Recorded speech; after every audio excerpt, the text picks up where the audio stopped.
C'est sur le mariage où ma mère s'apprête que j'ai voulu, monsieur, vous parler tête à tête, et j'ai cru, dans le trouble où je vois la maison, que je pourrais vous faire écouter la raison.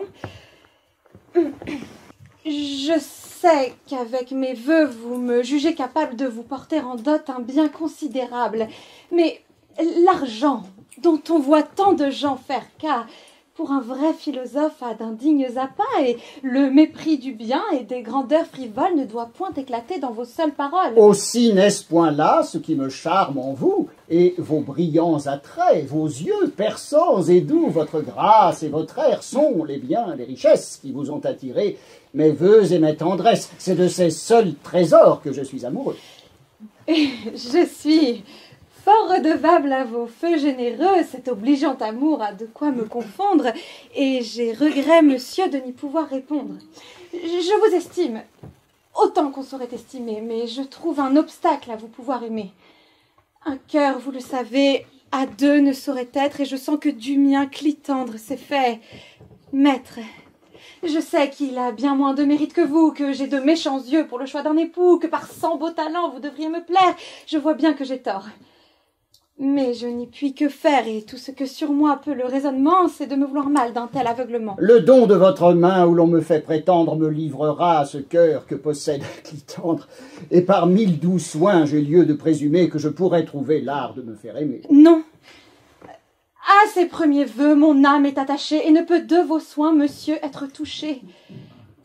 Avec vous, librement, j'ose ici m'expliquer, et mon aveu n'a rien qui vous doive choquer.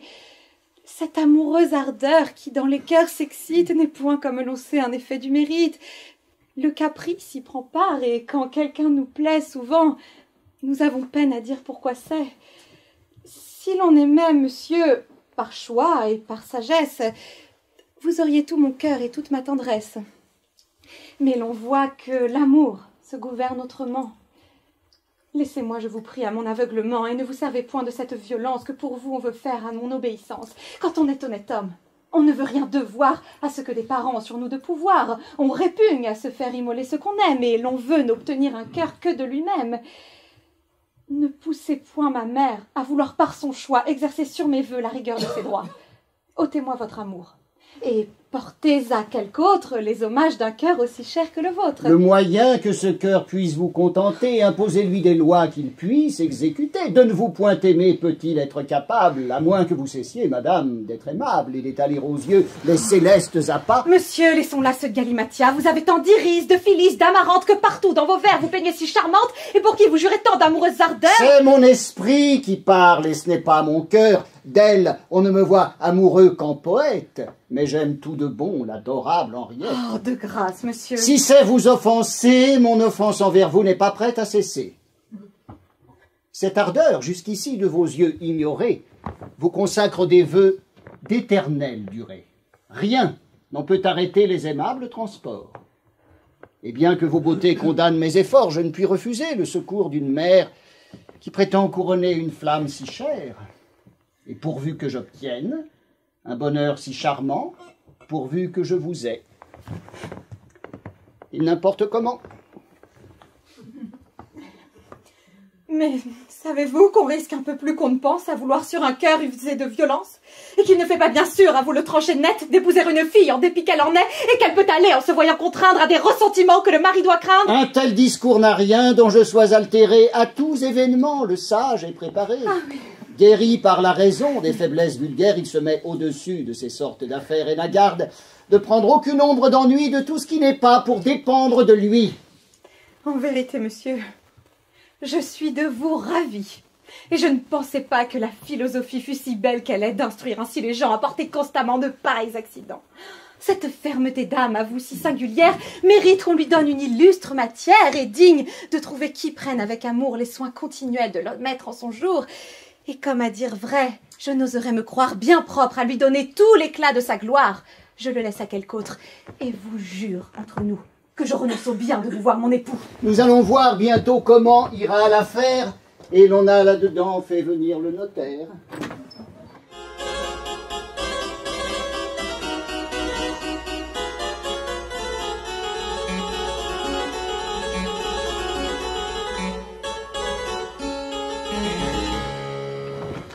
Ah, ma fille, je suis bien aise de vous voir.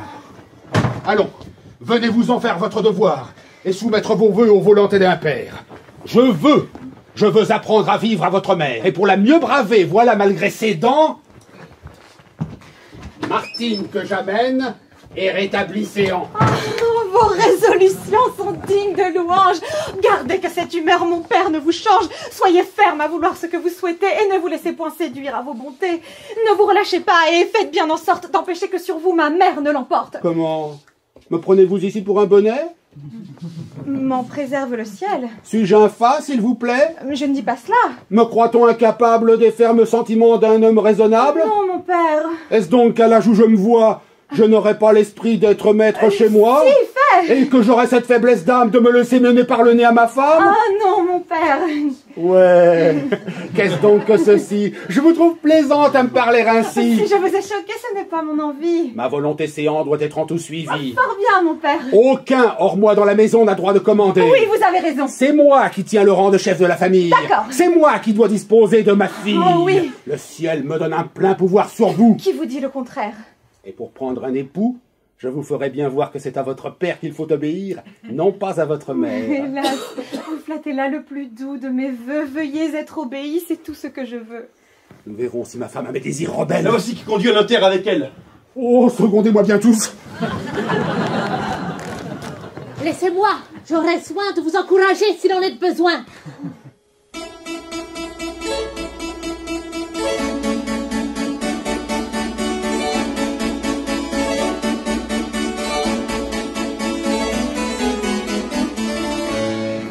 Vous ne sauriez changer votre style sauvage et nous faire un contrat qui soit en beau langage? Notre style est très bon, madame, et je suis un sot de changer un seul mot. Oh, quelle barbarie au milieu de la France. Mais au moins, en faveur, monsieur de la science, veuillez, au lieu d'écus, de livres et de francs, nous exprimer la dot en mines et talents, et dater par les mots d'ides et de calendes. Moi? Si j'allais, madame, accorder vos demandes, je me ferais siffler de tous mes compagnons. De cette barbarie, en vain nous nous plaignons. Allons, monsieur, prenez la table pour écrire. Oh!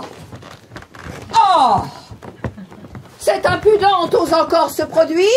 Pourquoi donc, s'il vous plaît, la ramener chez moi? Tantôt, avec loisir, on vous dira pourquoi. Nous avons maintenant autre chose à conclure. Procédons au contrat. Où donc est la future? Celle que je marie est la cadette. Bon, Oui, la voilà, monsieur. Henriette est son nom. fort bien. Et le futur? L'époux que je lui donne est monsieur. Et celui, moi, qu'en propre personne je prétends qu'elle épouse, est monsieur. 2 époux, c'est trop pour la coutume. Où vous arrêtez-vous? Mettez, monsieur. Trissotin pour mon gendre. Pour mon gendre, mettez, monsieur, Clitandre. Mettez-vous donc d'accord et d'un jugement mûr, voyez à convenir entre vous du futur. Suivez, monsieur, le choix où je m'arrête. Faites, monsieur, les choses à ma tête. Dites-moi donc à qui j'obéirai des deux. Quoi donc? Vous combattez les choses que je veux? Je ne saurais souffrir qu'on ne cherche ma fille que pour l'amour du bien qu'on voit dans ma famille. Vraiment, à votre bien, on songe bien ici. Et c'est là pour un sage, un fort digne souci. Enfin, pour son époux, j'ai fait choix de Clitandre. Et moi, pour son époux, voici qui je veux prendre. Mon choix sera suivi, c'est un point résolu. Ouais, vous le prenez là d'un ton bien absolu. Ce n'est point à la femme à prescrire. Et je somme pour céder le dessus en toute chose aux hommes. C'est bien dit. Mon congé 100 fois me fut-il hoc. La poule ne doit point chanter devant le coq. Sans doute. Et l'on sait que d'un homme on se gosse lorsque la femme chez lui porte le autre chose. Il est vrai. Si j'avais un mari, je le dis, je voudrais qu'il se fît le maître du logis. Je n'aimerais point, moi, s'il faisait Jean Christ. Et si jamais je contestais contre lui par caprice, si je parlais trop haut, je trouverais fort beau que par quelque soufflet il ramassât mon dos. C'est parler comme il faut. Monsieur est raisonnable de vouloir pour sa fille un mari convenable. Oui. Et par quelle raison, jeune et bien fait qu'il est, lui refuser Clitandre. Et pourquoi? S'il vous plaît, lui payer un savant qui sans cesse épilogue. Il lui faut un mari, non pas un pédagogue. Ne voulant savoir regret, il l'attend. pas besoin de monsieur Tristotin. Fort bien. Il faut souffrir qu'elle jase à son aise. Les savants ne sont bons que pour prêcher en chaise. Et pour mon mari, moi 1000 fois je l'ai dit, jamais je voudrais prendre un homme d'esprit. L'esprit. Le poids du tout ce qu'il faut en ménage. Des livres, cadre molle avec le mariage. Et je veux, si jamais l'on engage ma foi, un mari qui n'ait point d'autres livres que moi. Ne sache A, ne B. N'en déplaise à madame. Et le soit en amour, docteur, que pour sa femme. Est-ce fait? Et sans trouble, ai-je assez écouté votre digne interprète? Elle a dit vérité. Et moi, pour trancher court toute cette dispute, il faut qu'absolument mon désir s'exécute. Henriette et monsieur seront joints de ce pas. Je l'ai dit, je le veux, ne me répliquez pas. Et si votre parole à Clitandre est donnée, offrez-lui le parti d'épouser son aîné. Voilà dans cette affaire un accommodement. Ouais. Vous voyez, donnez-vous votre consentement. Mais mon père, Mais monsieur, on pourrait bien lui faire des propositions qui pourraient mieux lui plaire. Mais nous établissons une espèce d'amour qui doit être épuré comme l'astre du jour. La substance qui pense, il peut être reçue, mais nous en bannissons la substance étendue.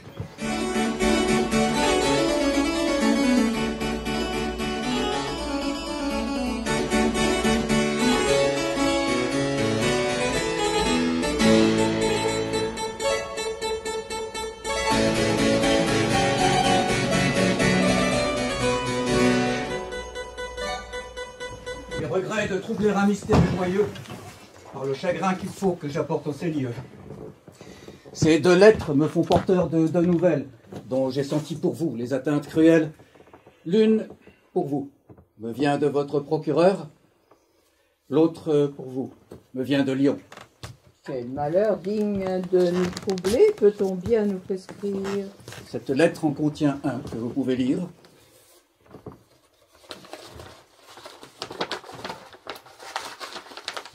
Madame, j'ai prié monsieur votre frère de vous rendre cette lettre qui vous dira ce que je n'ai osé vous aller dire. La grande négligence que vous avez pour vos affaires a été cause que le clerc de votre rapporteur ne m'a point averti, et vous avez perdu absolument votre procès que vous deviez gagner. Votre procès perdu? Vous vous troublez beaucoup. Mon cœur n'est point du tout ébranlé de ce coup. Faites paraître une âme moins commune à braver comme moi les traits de la fortune. Le peu de soin que vous avez vous coûte 40 000 écus, et c'est à payer cette somme avec les dépens que vous êtes condamné par arrêt de la cour. Condamné? Oh, le mot est choquant. Il n'est fait que pour les criminels. Il a tort, en effet. Il devrait et vous êtes là justement récrié. Il devrait avoir mis que vous êtes prié, par arrêt de la cour, de payer au plus tôt 40 000 écus et les dépens qu'il faut. Voyons l'autre. Monsieur, l'amitié qui me lie à monsieur votre frère me fait prendre intérêt à tout ce qui vous touche. Je sais que vous avez mis votre bien entre les mains d'Argante et de Damon, et je vous donne avis qu'en même jour, ils ont fait tous 2 banqueroute. Oh ciel! Tout à la fois perdre ainsi tout mon bien. Oh, quel honteux transport! Fi, tout cela n'est rien. Il n'est pour le vrai sage aucun revers funeste, et perdant toute chose, à soi-même il me reste. Achevons notre affaire et quittez votre ennui. Son bien peut nous suffire, et pour nous et pour lui. Non, madame, cessez de presser cette affaire. Je vois qu'à cet hymen, tout le monde est contraire, et mon dessein n'est pas de contraindre les gens. Cette réflexion vous vient en peu de temps. Elle suit de bien près, monsieur, notre disgrâce. De tant de résistance, à la fin, je me lasse. J'aime mieux renoncer à tout cet embarras et ne veux point d'un cœur qui ne se donne pas. Je vois de vous, non pas pour votre gloire, ce que jusqu'ici j'ai refusé de croire. Vous pouvez voir de moi tout ce que vous voudrez, et je regarde peu comme vous le prendrez. Mais je ne suis point homme à subir l'infamie des refus offensants qu'il faut qu'ici j'essuie. Je vaux bien que de moi l'on fasse plus de cas, et je baise les mains à qui ne me veut pas. Qu'il a bien découvert son âme mercenaire et que peu philosophe est ce qu'il vient de faire. Je ne me vante point de l'être.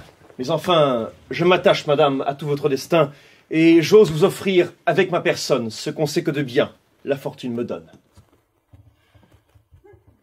Vous me charmez, monsieur, par ce trait généreux, et je veux couronner vos désirs amoureux. Oui, j'accorde Henriette à l'ardeur empressée. Non, ma mère, je change à présent de pensée. Souffrez que je résiste à votre volonté. Quoi?